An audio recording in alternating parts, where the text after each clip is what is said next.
High dear learners, আজকে আমরা আলোচনা করব ওয়েস্ট বেঙ্গল এসএলএসটির ফার্স্ট ইউনিট বুলেট ওয়ান, যেখানে আমাদের আছে টপিকের মধ্যে concept and aim of education, method of teaching and role of teacher in the light of idealism, naturalism, pragmatism and Marxism. আমরা এসএলএসটি একেবারে গোড়া থেকে জানার চেষ্টা করব। দেখো, সচরাচর আমাদের এডুকেশান সিস্টেমটা তিন প্রকার হয়ে থাকে। কী কী না, একটা ফর্মাল এডুকেশান, যেটা আমরা সরাসরি বিদ্যালয় কিংবা কলেজ কিংবা লাইব্রেরি থেকে আমরা নিয়ে থাকি, অর্থাৎ ফর্মালভাবে নিয়ে থাকি কোনো ইনস্টিটিউশন থেকে, সেটাকে আমরা বলছি formal education. Next non formal education কি না, যেখানে আমাকে ইনস্টিটিউশনে স্পেসিফিকভাবে আমাকে যেতে হচ্ছে না, না গিয়েও আমার যে নিড, পড়াশোনার যে নিড বা পড়ার ইচ্ছে, সেটা কিন্তু আমি পূরণ করতে পারি। সেটা হচ্ছে আমাদের কাছে কি নন ফর্মাল এডুকেশন। এবারে প্রশ্ন হচ্ছে আমার, এই নন ফর্মাল এডুকেশন কিন্তু দুই প্রকার। কী কী? একে হচ্ছে ডিস্টেন্স এডুকেশন, দুই হচ্ছে ওপেন এডুকেশন। এই ডিস্টেন্স এডুকেশন কি এবং ওপেন এডুকেশন কি, তোমরা অবশ্যই আমাকে, যদি তোমাদের জানা থাকে, অবশ্যই কমেন্টের মধ্যে জানাবে যে ডিস্টেন্স এডুকেশন এবং ওপেন এডুকেশন কি। আচ্ছা, নেক্সট আসছি যে ফর্মাল এডুকেশন কাকে বলে। ফর্মাল এডুকেশন আমরা জানি যে বিদ্যালয় থেকে নিচ্ছি, সেটা একেবারে ফর্মাল।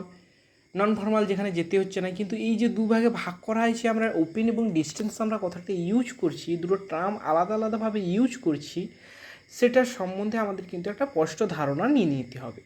আচ্ছা, তার আগে একটু জেনে নিই যে ইনফর্মাল এডুকেশন কি। ইনফর্মাল এডুকেশনে কোনোরূপভাবে থিওরি বেস বা কোনো ইনস্টিটিউশনে না গিয়ে কোনোরূপ ডিগ্রি অর্জন এখানে হয় না। একজন শিক্ষার্থী সরাসরি কী করে, সে নিজে শেখে। কি কার মাধ্যমে না, সে ফ্যামিলির সংস্পর্শে এসে শিখতে পারে কোনো বিষয়ে, ক্লাবের সংস্পর্শে এসে শিখতে পারে, বা কোনো মাস মিডিয়ার সম্পর্কে কোনো নলেজ নিতে পারে, বা কোনো মাল্টিমিডিয়ার সম্পর্কে সে যে পড়ে, অর্থাৎ উইদাউট মেন্টাল প্রেশার ছাড়া সে কী করে অটোমেটিক যে বিষয় সম্পর্কে অ্যাওয়ার হয় বা জানে, সেটা হচ্ছে আমাদের কাছে ইনফর্মাল এডুকেশন। আচ্ছা, আমি একটু আগে তোমাদের বললাম কমেন্টে জানাও ওপেন এবং ডিস্টেন্স এডুকেশন কি। আমি অল্প করে টাচ করে চলে যাচ্ছি যে ওপেন এডুকেশন আর ডিস্টেন্স এডুকেশনের মধ্যে বেসিক ফারাকটা হচ্ছে আমাদের কাছে যে ডিস্টেন্স এডুকেশন কেবলমাত্র যদি দেখো যে সপ্তাহে যে কোনো একদিন আমাদের ডিস্টেন্স এডুকেশন কিন্তু যেতে হয়, এবং একটা স্পেসিফিক কোনো ইউনিভার্সিটি কিংবা কলেজকে কেন্দ্র করে কিন্তু ডিস্টেন্স এডুকেশন হয়ে থাকে। এই ডিস্টেন্স এডুকেশন একটু বর্ডার মিনিং যদি আমরা দেখি, সেটা হচ্ছে ওপেন এডুকেশন। আচ্ছা, এই ওপেন এডুকেশনে কিন্তু বিভিন্ন ধরনের স্কিল ডেভেলপমেন্ট করানো হয় এবং বিভিন্ন ডিগ্রিও সেমভাবে করানো হয়। সেখানে ফিজিক্যালি যেতে হয় না, উইদাউট ফিজিক্যাল টাচেস, অর্থাৎ সপ্তাহে একদিন কি কোনো দিনই যেতে হয় না। সেটা অনলাইন মুড হতে পারে, অনলাইনের মুডে হতে পারে, কিংবা কোনো সাইট থেকে অ্যাক্সেস করে আমরা সেই টপিক বা সেই বিষয় সম্পর্কে স্কিল অর্জন করি। সেটা হচ্ছে ওপেন এডুকেশন। আচ্ছা, এই ওপেন এডুকেশন যে ধারণাটা আমি এক্ষুনি বললাম, সেটা হচ্ছে যদি আমাদের স্বয়ংপ্রভা, এনপিটিএলের যে বিভিন্ন ধরনের কোর্সগুলো হয়ে থাকে, এগুলো কিন্তু তারই আন্ডারে। আর ডিস্টেন্স এডুকেশন ইনস্টিটিউশনের সংস্পর্শে থাকে, সেই কারণে ইগনু, নেটের যে open university, Rabindra Bharati open university, Kalyani, এইসবগুলো কিন্তু ওপেন এডুকেশনের আওতায় আসে। আচ্ছা, এটা হচ্ছে আমাদের বেসিক ফর্মস অফ এডুকেশন। আচ্ছা, নেক্সট চলে যাই আমরা যে এডুকেশনের কনসেপ্টটা প্রথমত এসছে কোন শব্দ থেকে? ল্যাটিন শব্দ থেকে। কী কী ল্যাটিন শব্দ, কোন কোন ল্যাটিন শব্দ থেকে এসছে না, এই যে এডুকেশন শব্দটা, এটা হচ্ছে মূলত হচ্ছে ইংলিশ প্রতিশব্দ, যা ল্যাটিন ওয়ার্ড থেকে এসছে। এডুকেয়ার, এডুশেয়ার, এডুকেটম আর educo. What the means of the educare? Educare means the raise of nourish. অর্থাৎ এখানে যদি আমি দেখি যে ইংলিশের এ এবং ইর সঙ্গে দুটো কিন্তু মিল আছে। দেখো, এইভাবে কিন্তু আমাদের ইংলিশটা মনে রাখলে অটোমেটিক বাংলা অনেক টার্ম আসে, যেটা ঠিকঠাক বাংলা মিনিং আমরা না বুঝতে পেরে আমরা কিন্তু ভুল উত্তর দিয়ে থাকি। কিন্তু আমরা যদি এইভাবে মনে রাখি যে এডুকেয়ার, অর্থাৎ এ আর ই থাকবেই, অর্থাৎ টু রাইস নারিশ, এই কথাটা কিন্তু মধ্যে কানেক্ট করে নিতে হবে। আচ্ছা, এডু শেয়ার কি? কোনো কিছু জিনিস শেয়ার করো, অর্থাৎ ই থাকছি। To to lead out, draw out, যেটার মধ্যে আমরা দেখতে পাবো। আচ্ছা, এডুকেটম কথা করতে হচ্ছে টু টিচ, অর্থাৎ শিক্ষাদানের কাজ বা ট্রেন। আরেকটা কী আছে না, এডুকো মানে ও থাকবে, মানে ড্র আউট মানে ওতে ও থাকবে, আউট, ড্র আউট। তাহলে ড্র আউটে আমরা বুঝতে পারলাম যে ওতে ওই থাকবে, সেটা হচ্ছে এডুকো। এডুকেটাম হচ্ছে টিচিংয়ের কাজ, এডু শেয়ার হচ্ছে লিড আউট করা, অর্থাৎ ইতে ই আসছে। আর এডু শেয়ার কেয়ার কথার অর্থ হচ্ছে টু নারিশ, অর্থাৎ ই দুটোর মধ্যে যেমন স্পেসিফিক দুটো টার্মটা আছে, ওই ই একটু মিলিয়ে দেখে নিতে হবে, তাহলে কিন্তু এইভাবে আমাদের ইংলিশ টার্মটা কিন্তু মনে থাকতে পারে। এবারে চলে এই যে এডুকেশন বাংলা শব্দ হচ্ছে শিক্ষা। এই শিক্ষা কোথা থেকে এসছে না, শাস্ত্রাতু থেকে এসছে। কোনো জায়গায় যে শিখ মানে হর্ষন্ত থাকবে, আর কোনো বিদ্যা বা বিদ্যাতু থেকে এসে দয়ের নিচে হর্ষন্ত হবে, যেটা এখানে নেই। শ্বাস কথার অর্থ হচ্ছে শৃঙ্খলিত করা, নিয়ন্ত্রণ করা, শাসন করা, নির্দেশ দান ইত্যাদি। তাহলে শিক্ষা কথার অর্থ যদি আমরা দেখি, যে শিক্ষা হচ্ছে বিদ্যা অর্জন করা, আর বিদ কথার অর্থ হচ্ছে জ্ঞান বা শিক্ষাদানের কাজ, জ্ঞান অর্জন করা বা শিক্ষাদানের কাজ, এটা হচ্ছে বিদ্যা কথার অর্থ, অর্থাৎ শিখ এবং বিদ্যাতু থেকে এসছে। নেক্সট আমরা একটু জেনে নেব, এটা হচ্ছে আমাদের বেসিক স্ট্রাকচার, যে এডুকেশন কীভাবে এসছে, কেন এসছে, বা এডুকেশন মূলত কয় প্রকার, সেটা আমরা জানার চেষ্টা করলাম। আচ্ছা, এবারে আমরা একটু একেবারে সিলেবাসের মধ্যে পৌঁছে যাই, যেখানে আমি প্রথমেই বলেছি aim of education and method of teaching, role of teacher in light of idealism. আচ্ছা, আমি এই আইডিয়ালিজম পড়ানোর আগে তোমাদের একটু বেসিক প্রশ্ন করি, যে এডুকেশন শিক্ষা প্রক্রিয়া কিন্তু প্রথমত দুই প্রকার। কী কী না, সেটা হচ্ছে একটা ন্যারো কনসেপ্ট, একটা হচ্ছে বর্ডার কনসেপ্ট। আচ্ছা, এই ন্যারো কনসেপ্ট, বর্ডার কনসেপ্ট সবাই কিন্তু আমরা পড়েছি। তোমাদের কাছে একটা প্রশ্ন থাকলো যে পাইপলাইন থিওরি এবং তার সঙ্গে আমাদের শিক্ষার যে ডেভেলপমেন্ট তিন প্রকার হয়ে থাকে, একটা হচ্ছে ইন্ডিভিজুয়াল, একটা হচ্ছে সোশ্যাল, একটা হচ্ছে ন্যাশনাল। তিন প্রকার ডেভেলপমেন্ট। এই তিন প্রকার ডেভেলপমেন্ট হচ্ছে এই যে তিন প্রকার ডেভেলপমেন্ট মূলত কেন্দ্র করে, শিক্ষাকে কেন্দ্র করে হচ্ছে। আমার একটা প্রশ্ন, যারা আমার এই ভিডিওটা দেখছো তাদের কাছে প্রশ্ন, এই পাইপলাইন থিওরি কোন শিক্ষার সঙ্গে যুক্ত?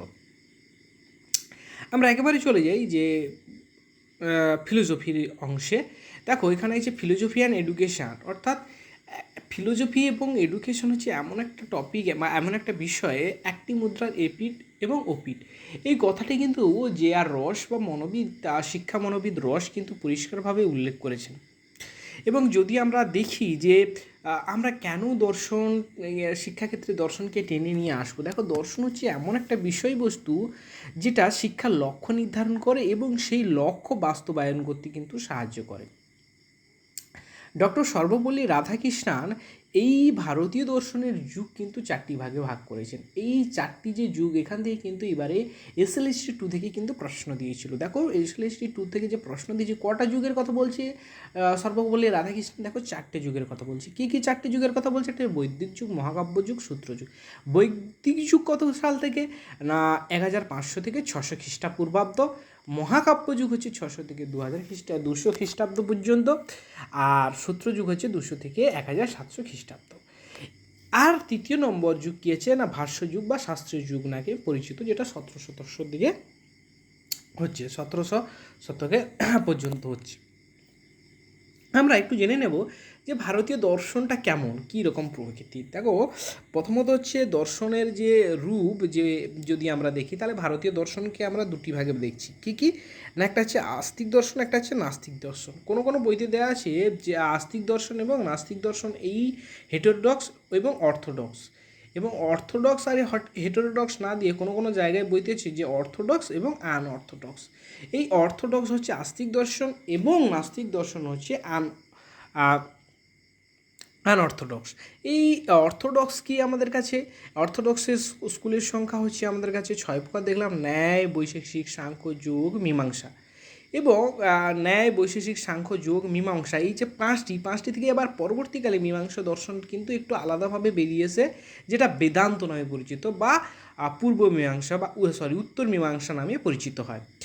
এবং এই ন্যায় দর্শনের প্রতিষ্ঠাতা যেমন গৌতম, বৈশেষিক দর্শনের প্রবর্তক হচ্ছে কনাদ, সাংখ্য দর্শন কপিল, যোগ দর্শন হচ্ছে পতঞ্জলি এবং পূর্ব মীমাংসা হচ্ছে জৈমিনী এবং বেদান্ত দর্শন বা বেদান্ত দর্শনের অপর একটা নাম হচ্ছে উত্তর মীমাংসা, তা হচ্ছে শঙ্করাচার্য।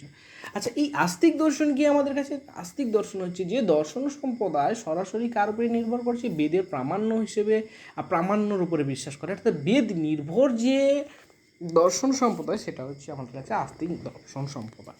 এবং নাস্তিক দর্শন সম্প্রদায় কোনটা না? যেই সম্প্রদায় ঈশ্বরের বেদকে তারা প্রামাণ্য হিসেবে গ্রহণ করেনি বা ঈশ্বরকে স্বীকার করেনি, সেটাই হচ্ছে আমাদের কাছে নাস্তিক দর্শন। তোমরা নাস্তিক দর্শনের সম্প্রদায় কী কী না? চারবাক, জৈন এবং বৌদ্ধ। আচ্ছা, এই চারবাক দর্শনের প্রবর্তককে না? চারবাক জৈন দর্শনে মহাবীর এবং বৌদ্ধ দর্শন হচ্ছে গৌতম বুদ্ধ। একটা প্রশ্ন থেকেই যে সবার কাছে, যে বৌদ্ধ দর্শন যে আমরা বললাম, এই বৌদ্ধ দর্শন কোন ধর্ম থেকে এসছে, মূল কোন কোর ধর্ম থেকে এসছে, তা তোমরা অবশ্যই আমাকে কমেন্টে জানাও। আচ্ছা, এই ব্রাঞ্চ অফ ফিলোজফি নিয়ে একটু আলোচনা করার বিষয় আছে। কেন আলোচনা করার আছে? এই ব্রাঞ্চ অফ ফিলোজফি মূলত ফিলোজফির তিনটি ব্রাঞ্চ আছে। ওয়েস্টার্ন এডুকেশনের ফিলোজফির মূলত তিনটি ব্রাঞ্চ আছে। আমরা মূলত আইডিয়ালিজম, ন্যাচারালিজম, প্র্যাগমাটিজম, মার্কসিজম, এই যে এগুলো নিয়ে যে পড়বো, এগুলো মূলত হচ্ছে ওয়েস্টার্ন এডুকেশান। এই ওয়েস্টার্ন এডুকেশানের ফিলোজফিতে ব্রাঞ্চ অফ ফিলোজফি কিন্তু মূলত হচ্ছে তিনটি। কী কী না? মেটাফিজিক, এপিস্টেমোলজি এবং এক্সিওলজি। এই এপিস্টেমোলজি বা অধিবিদ্যা কি না? অধিবিদ্যা হচ্ছে আমাদের কাছে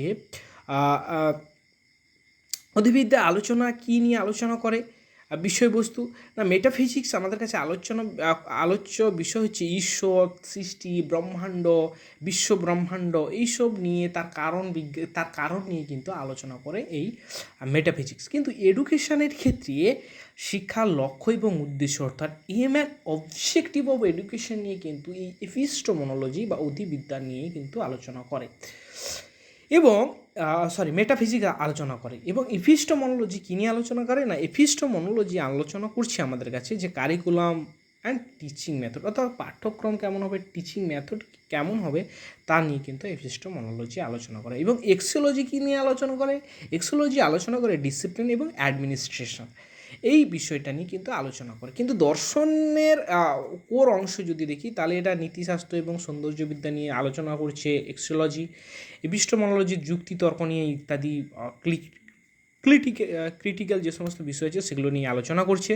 এবং মেটাফিজিক্স হচ্ছে সৃষ্টি এবং তার কারণ নিয়ে আলোচনা করছে। কিন্তু শিক্ষাক্ষেত্রে যদি আমরা দেখি, তাহলে এম অ্যান্ড অবজেক্টিভ নিয়ে আলোচনা করছে মেটাফিজিক্স, এপিস্টেমোলজি কারিকুলাম এবং টিচিং মেথড নিয়ে আলোচনা করছে, এক্সিওলজি হচ্ছে অ্যাডমিনিস্ট্রেশন এবং ডিসিপ্লিন নিয়ে কিন্তু আলোচনা করছে। এটা কিন্তু আমাদের প্রাইমারি বিষয় ওয়েস্টার্ন ফিলোজফিতে জানতে হলে। নেক্সট চলে যায় যে ওয়েস্টার্ন ফিলোজফির মূলত যে সমস্ত বিষয় যদি আমরা দেখি, তাহলে আমরা দেখব ওয়েস্টার্ন ফিলোজফিতে মূলত আইডিয়ালিজমটা যদি আমরা দেখি, যে প্রথম যদি আইডিয়ালিজমটা যদি আমরা দেখি, যে এই আইডিয়ালিজম বা ভাববাদ, সেটা হচ্ছে তাদের মূল উদ্দেশ্য যদি দেখি, সেটা হচ্ছে যে আত্মার বিকাশ, সত্যের অনুসন্ধান, নৈতিক এবং আধ্যাত্মিক উন্নতি। কিন্তু এই দর্শনে মূলত মন এবং চেতনা, আত্মা নিয়ে আলোচনা করা, মন, চেতনা, এইসব আত্মা নিয়ে কিন্তু আইডিয়ালিজম কিন্তু আলোচনা করে। এই আইডিয়ালিজম যদি দেখি, তিনি আইডিয়ালিজম হচ্ছে আইডিয়ালিজম যে কনসেপ্ট, এই কনসেপ্ট কিন্তু মূলত চারটি কোর টপিক থেকে এসে, কোর বিষয় থেকে নিয়ে এসে, তা আমরা আলোচনা করব একটু পরে। কিন্তু প্লেটোর দর্শন থেকে কিন্তু আইডিয়ালিজমটা কিন্তু পরিষ্কারভাবে এসছে। সেই প্রসঙ্গে প্লেটো আইডিয়ালিজম সম্পর্কে তিনি একটা জায়গায় তিনি উল্লেখ করেছেন যে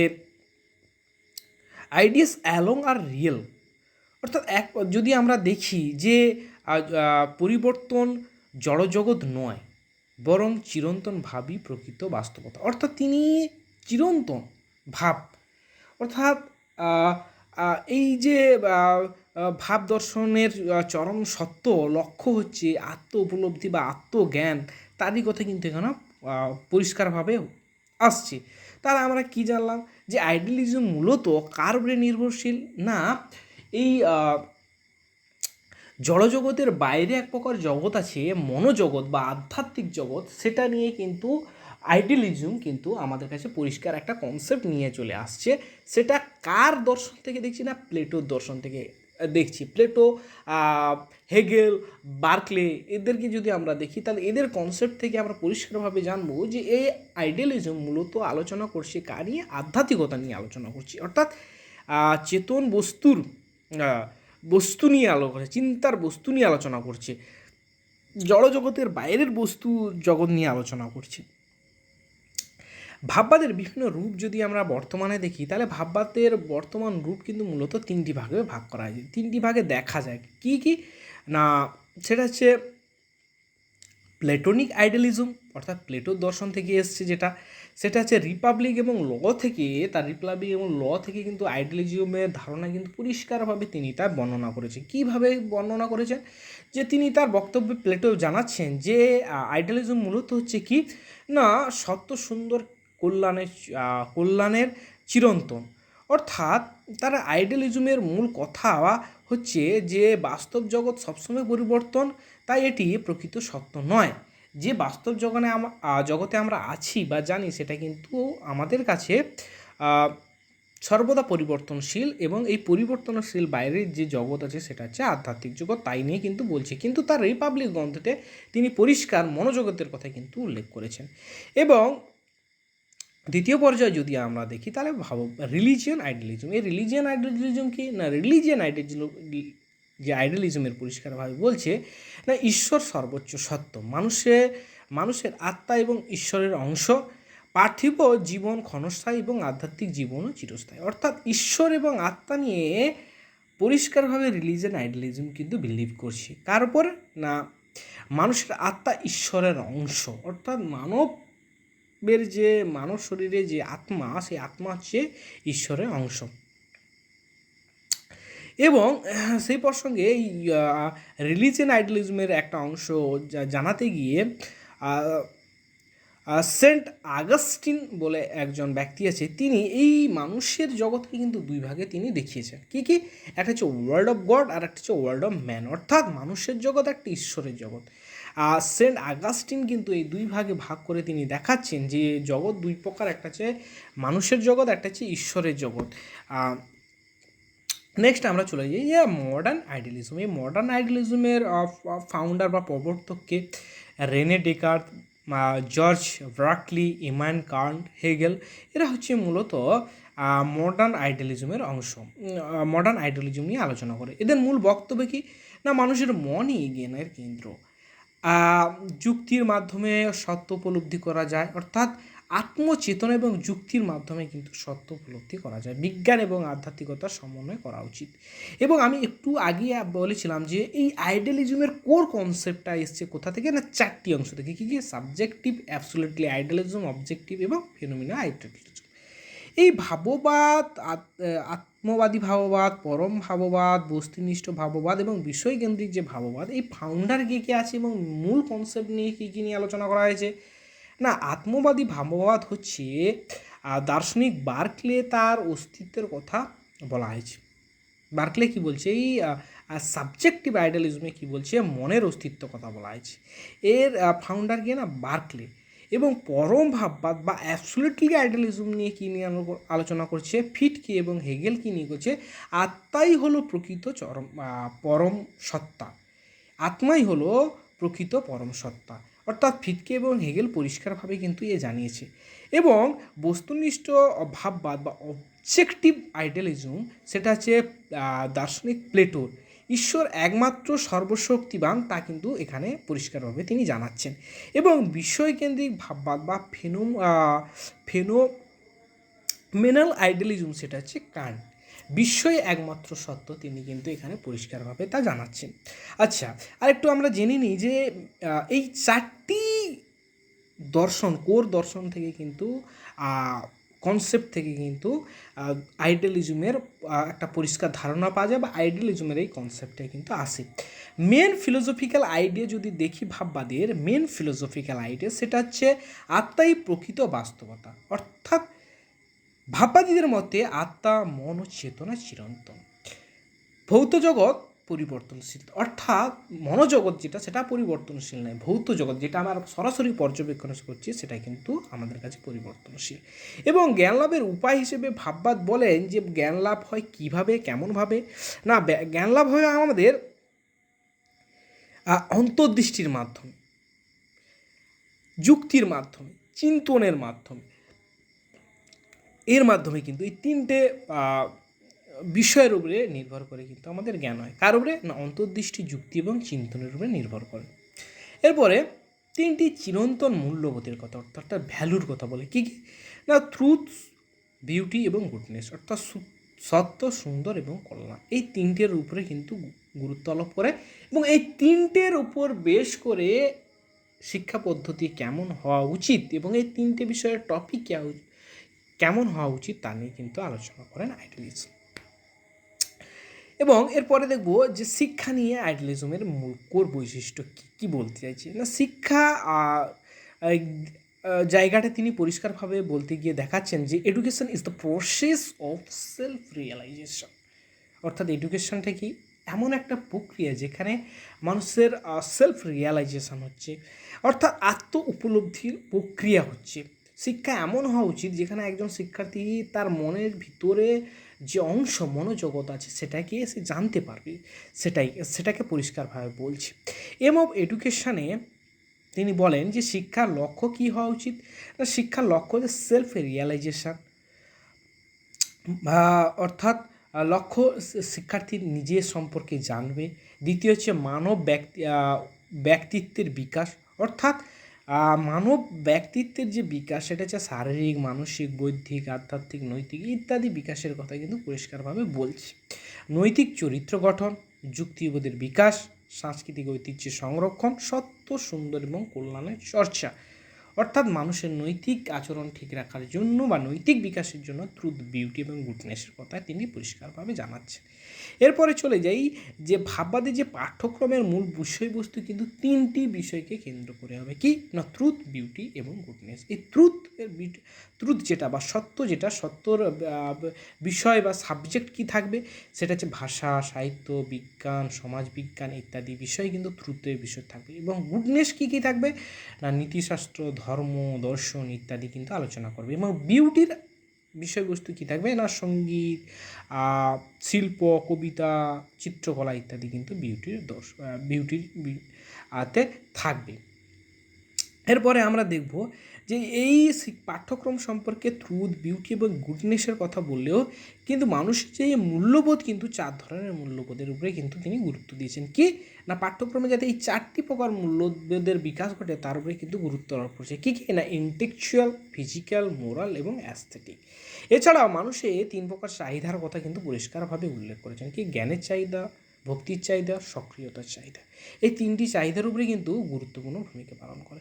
এবং এই মনোবিদ রস প্রেজেন্টে তিনি জানায় যে ভাববাদী মূলত পাঠ্যক্রমের 2টি অংশের কথা বলেছেন। একটা হচ্ছে শারীরিক কার্যাবলী, একটা হচ্ছে আধ্যাত্মিক কার্যাবলী। শারীরিক কার্যাবলী কী কী না, দৈহিক যত্ন, দক্ষতার বিকাশ, এবং আধ্যাত্মিকের মধ্যে দেখছে বৈদিক এবং নান্দনিক এবং ধর্মীয় নৈতিক বিকাশের কথা কিন্তু গুরুত্বপূর্ণ ভূমিকা পালন করছে।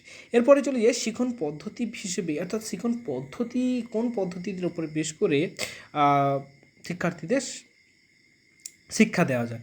সেখানে পরিষ্কারভাবে জানাচ্ছেন আইডিয়ালিজমের যে সক্রেটিসের কোশ্চেন অ্যান্সার মেথড, প্লেটোর ডিসকাস পদ্ধতি, অ্যারিস্টটল ইন্ডাকটিভ ডিডাকটিভ পদ্ধতি অর্থাৎ অবরোহ আরোহ পদ্ধতি, পেস্তালোচ্ছি পর্যবেক্ষণ পদ্ধতি, ফরওয়েলের খেলাভিত্তিক পদ্ধতি, আর হার্ভার্ড যিনি হার্ভার্ড আছেন, হার্ভার্ডের হচ্ছে ইনস্ট্রাকশন মেথডের কথা কিন্তু তিনি পরিষ্কারভাবে বলছেন যে ইনস্ট্রাকশন মেথডের মাধ্যমে কিন্তু শিক্ষা ব্যবস্থা হবে। আচ্ছা, আমরা এই যে প্লেটোর দেখলাম যে ডিসকোর্স পদ্ধতি, প্লেটোর ডিসকোর্স পদ্ধতি কি না, শিক্ষক এবং শিক্ষার্থীর মধ্যে যুক্তিপূর্ণ আলোচনা হবে এবং সেই বিষয়ে কিন্তু শিক্ষার্থী জ্ঞান আহরণ করবে।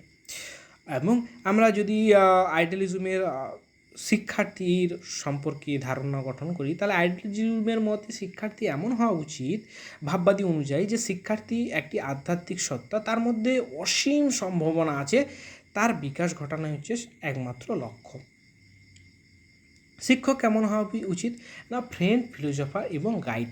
অর্থাৎ একজন গুরু কী হবে? ফ্রেন্ড, ফিলোজফার, গাইড হবে। এবং শিক্ষকের দায়িত্ব হচ্ছে যে আদর্শ চরিত্রের অধিকারী হবেন, তিনি নৈতিক মূল্যবোধ গড়ে তুলবেন শিক্ষার্থীর স্বাধীন চিন্তার বিকাশ ঘটবে এবং কঠোর পরিশ্রমের মাধ্যমে কোনো একটা বিষয়ে অভ্যাস গড়ে তুলবেন। এবং ডিসিপ্লিন হিসেবে তারা পরিষ্কারভাবে বলেন, ভাববাদীরা আত্মশৃঙ্খলা বা সেলফ ডিসিপ্লিনভাবে কথা কিন্তু পরিষ্কারভাবে বলেন। এ হচ্ছে আমরা আজকের ভাববাদ সম্পর্কে জানলাম। কেমন লেগেছে তোমাদের এই ভিডিওটা অবশ্যই কমেন্টে জানাও, এবং কোন টপিকের ওপরে তোমরা ভিডিও চাইছো নেক্সট জানাও, আমি সেই টপিকের উপরে ভিডিও বানানোর চেষ্টা করব। এবং WPSL-ST টপিককে আরও সহজভাবে তুলে নিয়ে আসার জন্য বা বিষয়বস্তু আলোচনা করার জন্য অবশ্যই তোমরা কমেন্টে জানাও কোন টপিকের উপরে তোমরা ভিডিও চাইছো। Thank you for watching. আবার দেখা হবে পরবর্তী ভিডিওয়ে।